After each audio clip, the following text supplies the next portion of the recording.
Hi everyone, this is a recorded presentation about the 2021 Quack Pack. Quack Pack was founded and led by Shannon McHale and John Bauer. Quack Pack is a branch of RITSEC which provides freshmen and sophomores with mentorship and research experience with the Rubber Duckies. This year's members are Max Fusco, Olivia Gallucci, myself, Bradley Harker, Luke Harris, Michael Moore, and Danny Sloss. The USB Rubber Ducky is made by Hack5 and it costs around $50. It is a USB device that can automate commands that would otherwise be typed by a keyboard. Keystroke automation ensures that the commands are typed accurately and efficiently.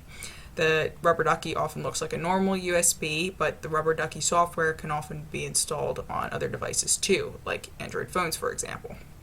Although the Rubber Ducky can do lots of things, some of the most common functionalities include changing settings and permissions, stealing and transferring information, and executing whatever code the attacker wants executed on the computer.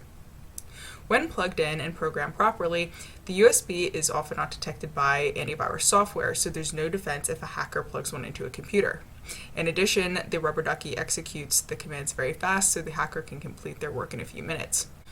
Before we worked on our own Rubber Ducky projects, we were first given assignments to learn about the Duckies. The first assignment was to make 2 write-ups about how the Rubber Ducky works. One of the write-ups was a low-level explanation and the other was a high-level explanation. We had to read our high-level explanation to our parents and then ask them questions about how the Rubber Ducky worked.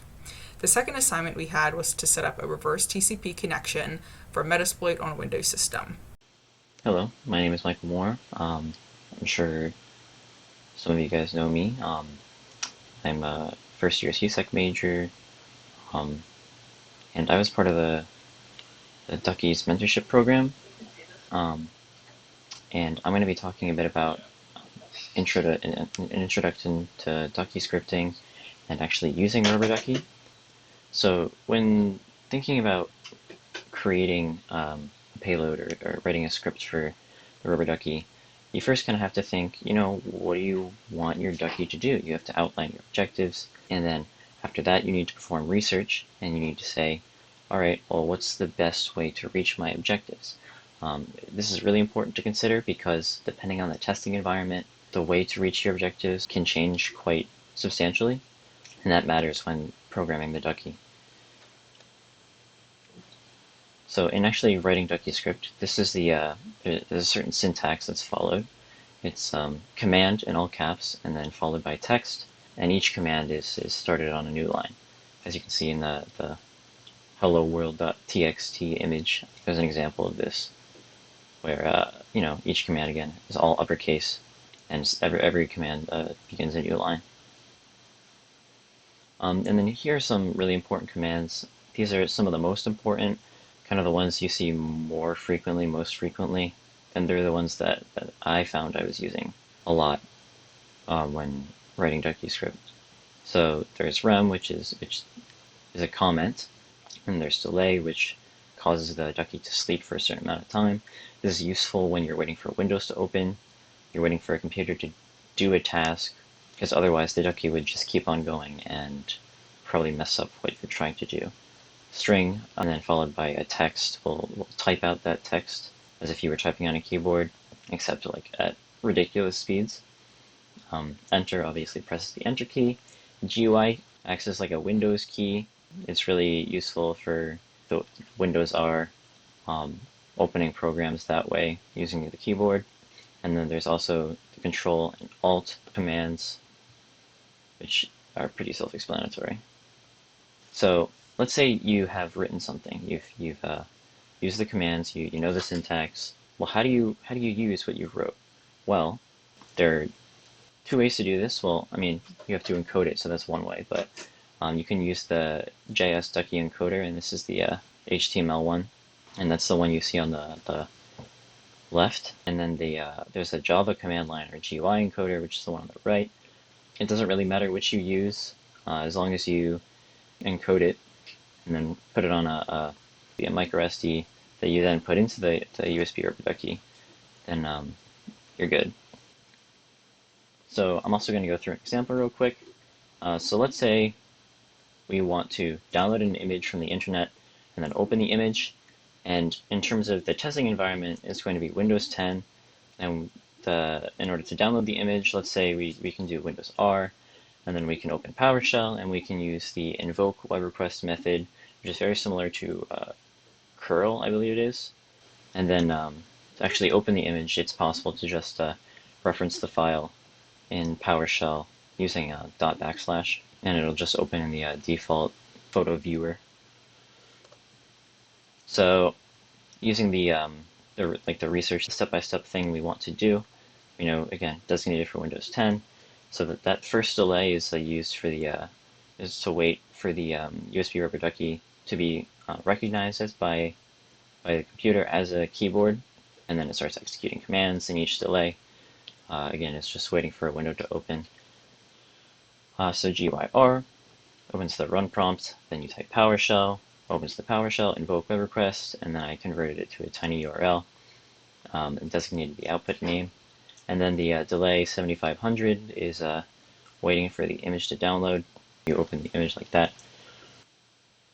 So then after that, after we've written it, again, we need to encode it. So this is encoding it and exporting it to a bin. You can see on the, this is the Java GUI encoder. And you can see in the output file on the left, I have it, going to the D drive because that's the micro SD that I had plugged into my computer. And so this is what happened. It ran through, it downloaded the image. This is, by the way, an image from Wikipedia, and it actually did open the image like we wanted. Although one thing when I was doing this is that the delay 7500, depending on the internet connection, that was actually way too slow. The image downloaded a lot faster than I thought it would. But yeah, so like again, this is sort of like a testing thing. So you run it once. Let's say you find that you need to make changes, then that's just part of the cycle. Now that we have introduced what the rubber duckies are, let's get into the QuackPack's projects. My project was a documentation of how I could use media with the rubber ducky, but it took a while for me to figure out the basics. Like most technology projects, most of the time was spent troubleshooting problems. I had lots of issues setting up Windows on VMware. My Windows install kept telling me I needed a license, and it took me forever to find out that I had downloaded the wrong ISO. I also had trouble with setting up a reverse TCP connection because I was using IP addresses on different networks. Luckily, Bradley let me use his write-up, and I was able to troubleshoot and fix the issues. After I got the basics down, I began to experiment with the rubber ducky. I downloaded some payloads from GitHub and practiced running them. I had a lot of fun with the payloads, and I decided to tinker with them. One of the payloads I downloaded would force the Windows machine to play Rick Astley songs, and it would not allow the target to stop the music or turn the volume down. I used this payload as inspiration, and I learned how to use Dropbox as a way to download different types of media on the target's computer. I also learned how to change the target's background, play music, open applications, transfer media, and write files. Alright, what's up? I'm Bradley, and most of you guys know me by now, but if you don't, first year cybersecurity major, part of the Duckies group. And I'm really excited to show you guys what I worked on. My first attempt at the Duckies, of course, the classic Rick Astley. I mean, what else are you gonna do? Everyone's first project on a Ducky should be that.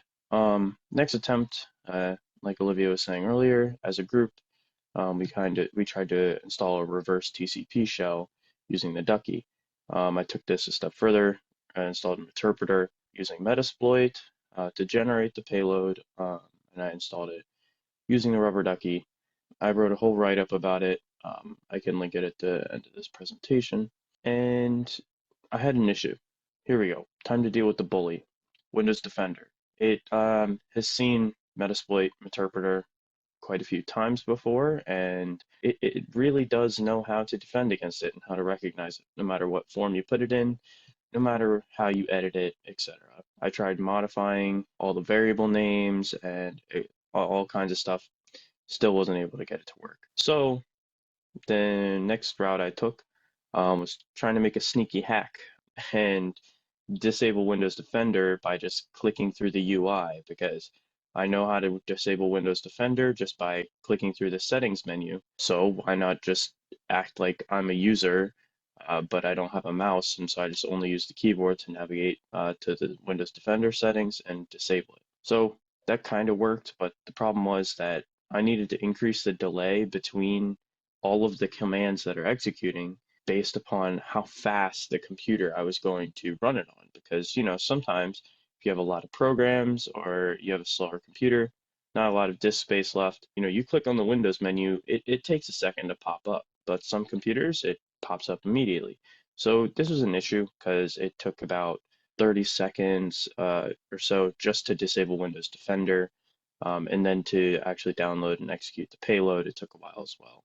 Next, I actually talked to John a little bit, our mentor, and we discussed going about making a custom payload, which is something I've never done before, but I was really excited to attempt. All right, here's what I made. I made two different pieces of software. One being a beacon that I wrote in C++ in Visual Studio that uses the Windows APIs to execute commands from a remote server, and it will sit there and wait in the background and sleep until a specified interval, or you can make it conditional if something condition is met, and then it will call back to the server, which is a C2 that I wrote in Python.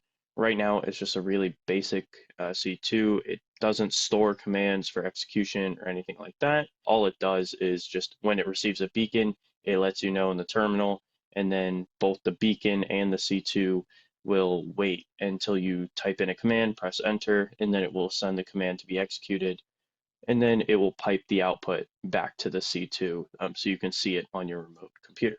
So on the Rubber Ducky side of things, this remote beacon in C2 was cool and all, but I was developing that on the machine I was attacking. So when the Rubber Ducky side of things came into play, now we need to figure out how to get this beacon onto the remote computer just by typing in some code. Well, actually, just through discussion with John and some research as well, a lot of people use Pastebin. And Pastebin is where you can just upload text or anything like that, and it's publicly accessible or private password protected, whatever you want, but it's accessible from anywhere. Now, this makes it easy because using PowerShell, especially as an administrator user, if our user has administrator privileges, we open as admin and we see the UAC prompt. Well, I mean, we have a keyboard and we can hit the tab key to navigate a window. Well, I just tried to do that. Didn't work every time, but turns out actually if you press Alt and Y together on a UAC prompt, it actually just bypasses it and clicks yes. So that's what I did. I just, gave it some time to wait for the UAC prompt to pop up, Alt Y. We're past that. We now have admin privileges and a PowerShell. So now we need to actually download the beacon and start running it with administrative privileges. So we actually will write a web GET request to pull down the actual bytes for the executable that I compiled beforehand. This does require the beacon to be pre-compiled for a target operating system. Ducky Script doesn't exactly have logic in it unless you get into the more expensive Rubber Ducky tools. So right now, just pre-compile for the target operating system. And so it will download the bytes and write them directly to an executable called cmb.exe in System32. And this is designed such that you open up Task Manager and look at all your tasks that are running. And of course, this should be running as system most of the time. So, it's going to show up way down in the list, probably next to CMD if you have one open. And, I'm betting on the fact that you're just going to scroll past it. And then, of course, we execute that script with administrative privileges, close the command prompt, and then, boom, our script is running in the background. This worked okay. I tested it a bunch, and it seemed to work decently. I didn't have a whole ton of issues with it. It's not extremely developed, but, there are improvements that I'd like to make.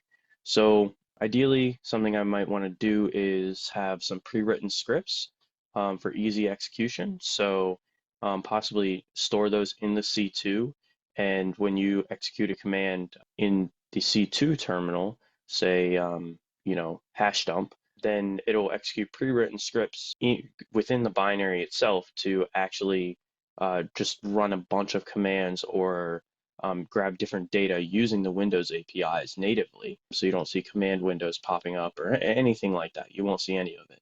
And then another thing I'd like to do is connect the C2 to a database or some form of data storage, so that way we can have hands-free remote code execution. So we can store a bunch of commands. Let's say, you know, over time, I want to execute, these 10 different commands, but I don't want to do it all at once because that's kind of sus. So I'll just have set up my beacon to call back once every day, and it will execute one command a day. Once every day. In the next 10 days, we'll have our scripts completely run, and it's very quiet because we're not making a lot of noise at one time. And then another thing is I want to hide the beacon as a background service so that way it's much more hidden than it currently is. Right now, I'm just kind of manually hiding the window in the compiler with Visual Studio. Took me a minute to figure out how to do that, but I just changed it from Windows Console application to something else. And you just change that setting, and now Windows doesn't pop up. But that's not very useful for debugging and development. But that would be cool to integrate. Another thing on Rubber Ducky side, I want to get faster deployment. We want to get those delay times minimal, so that way, you plug in the Rubber Ducky and boom, boom, boom, it installed, up and running. We want to figure out how to account for UI delay, that kind of thing, and we want to get the fastest possible. Again, second bullet point, account for variable computer speeds, UI responsiveness. I'm not exactly sure if this is totally possible, but I think it's definitely worth the research. Also, trying to execute commands so that way the service will always start on boot with the machine. So that way if the user does happen to restart their computer or shut down their computer every night, that beacon, yes, it will still call back every day. It won't just reset and depend and call at different times based upon when you start up your computer. I want to make it, set intervals like 2 p.m. every day. It will call out or possibly randomize the time so it doesn't look very patterned, as well as, possibly let's plug this in, have the rubber ducky and plug it in, install the beacon, and let's just make the beacon wait until it's started up again. Let's say that I'm in somewhere, I plug it in, I don't want whoever's using that computer currently to know about it, so it'll just wait till they shut down their computer that night. And then all of a sudden it'll just spin up. Maybe they don't restart their computer for 3 days, then they'll forget about it even more. So that's just kind of a few things I want to do with it. Yeah, I've had a lot of fun working on the rubber duckies, and I look forward to continue developing everything that I've been working on. Hey everybody, my name is Lucas. Don't have a lot that's interesting to say by way of introduction, so I'll just get right into what I did with the rubber ducky. Um, my project started out pretty much the same as I imagine everyone else's did. Just messing around with writing some files, changing Windows settings, and launching programs with different Ducky scripts. Pretty quickly, that transitioned into attempts to obtain a reverse shell from the target. And I'd say my first attempts were pretty simplistic, pretty straightforward. Just used some fairly common PowerShell scripts for creating a reverse TCP connection out to a designated target. And for the most part, I'd say actually that worked fairly well. The main thing I wasn't satisfied with was the speed of actual execution. There was too long of a time during which the PowerShell windows would be open, and if you were to look at the target machine, it was just obvious that something was going on. It looked sketchy. So pretty quickly, I wanted to explore methods for speeding things up and ideally getting the process to run in the background so that the PowerShell window could be closed. So I did some research and experimented with a few different things, and I found that I was able to actually pretty significantly speed up the process by kind of offloading the bulk of the PowerShell script to a file that I was hosting online.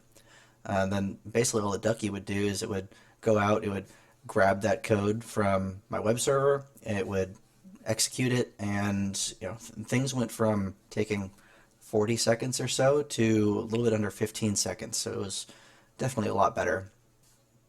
Another nice benefit of offloading that code to a remote site was I could write a lot more code.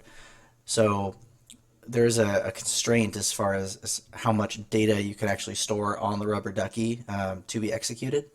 And pretty quickly, if you're writing anything other than just some pure Ducky script, you're going to hit that upper limit. So by moving it off to a remote file, I was able to do a lot more, and actually I was able to program things such that the PowerShell script would store itself into a few different locations in the registry, and added a startup task so that every time the machine would reboot, there would be a new instance of that shell, which was nice, fairly common but effective method of just rudimentary persistence. So, initially things were looking pretty promising, at least until Windows Defender decided to rear its ugly head. I'm not sure what changed, but after a few days of experimenting with these different methods and just trying different ideas, Defender must have kind of picked up on what was going on, because it started to block me at pretty much every step along the way.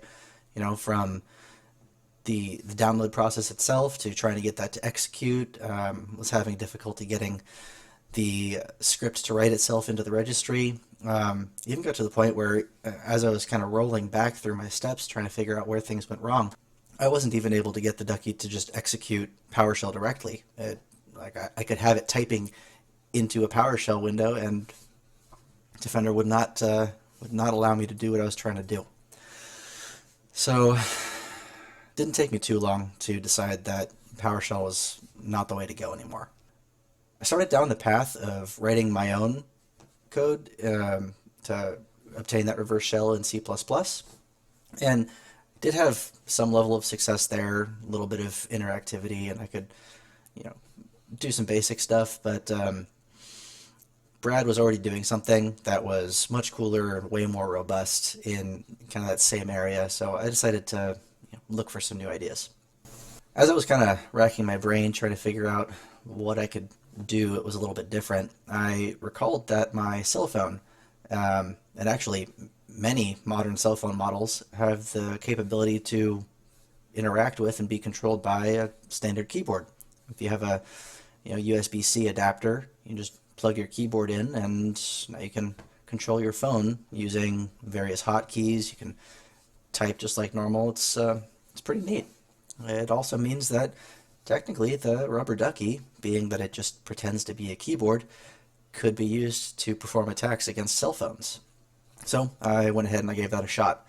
My proof of concept was just getting the rubber ducky to start a new SMS chain, and it would just grab the first 5 most recent contacts and send them all a quick text message.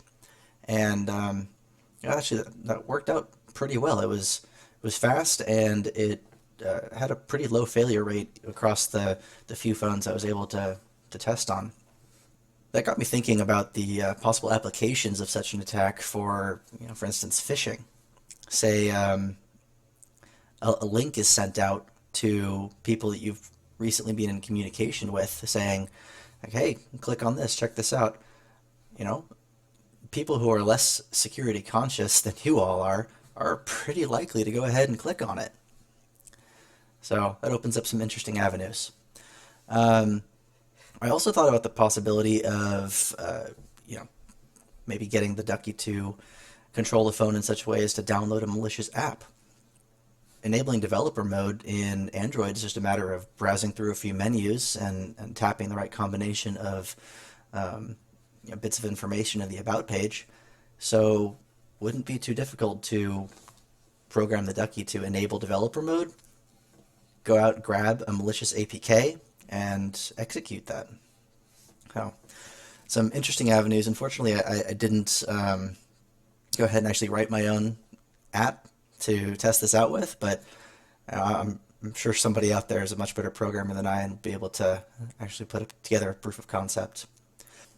So, after thoroughly terrifying myself with all the different attacks that a USB rubber ducky could be used to pull off, I set a final task for myself, which was find a way to mitigate or entirely prevent these attacks from happening. Surprisingly, in my research, I found that across all of the rubber duckies that I had access to, there's actually a common vendor and product ID. The vendor itself is pretty legitimate. They're called Amtel. They produce the chip that controls the rubber ducky itself, provides all the logic and the actual execution. But the product ID itself, it seems to be unique to the rubber ducky, which is good. I checked a number of databases and online resources, and I could not find any other Amtel products that use the same product ID. So we wouldn't be inadvertently blocking other devices that we may actually want to be able to use. So that means that if we use this combination of vendor and product ID, we could theoretically create a rule that would allow us to block the rubber ducky. The USB protocol itself requires the exchange of USB descriptors when a device is plugged in to a host, and amongst those required descriptors are the product and vendor ID. So if we can get in the middle of that and before the rubber ducky is actually fully allowed to connect, kind of blacklist it, we're in a good spot. I run Linux on most of my computers at home, so I started out there. With a little bit of research, I was able to find that it's not too difficult to put together a UDEV rule that would effectively blacklist the rubber ducky, while still allowing any other USB device to function normally. It's a fairly simple one-line rule. You can see it there on the screen towards the middle.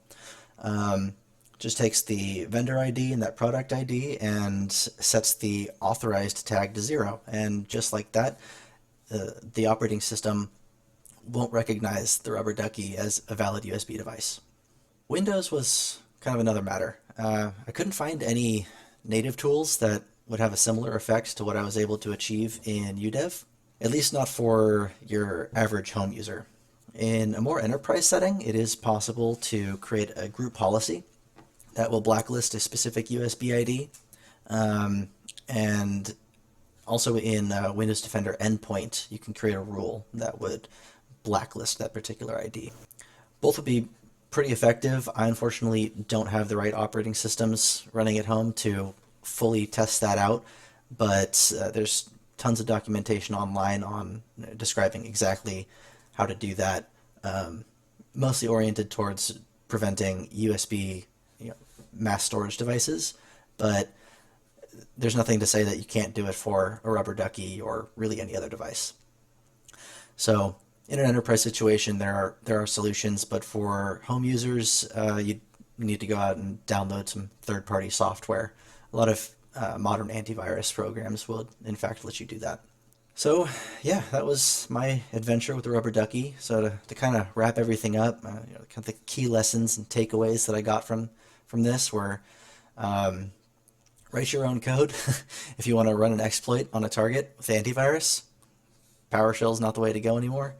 Don't be afraid to just try things on different devices. Everybody thinks about using the rubber ducky to attack traditional computers and laptops, but hey, it works just as well against phones. And with a little bit of looking, there's almost certainly a way to block basically any type of attack. You just need to have an understanding of what's going on and a little bit of time and willingness to do the research. All right, well, thanks.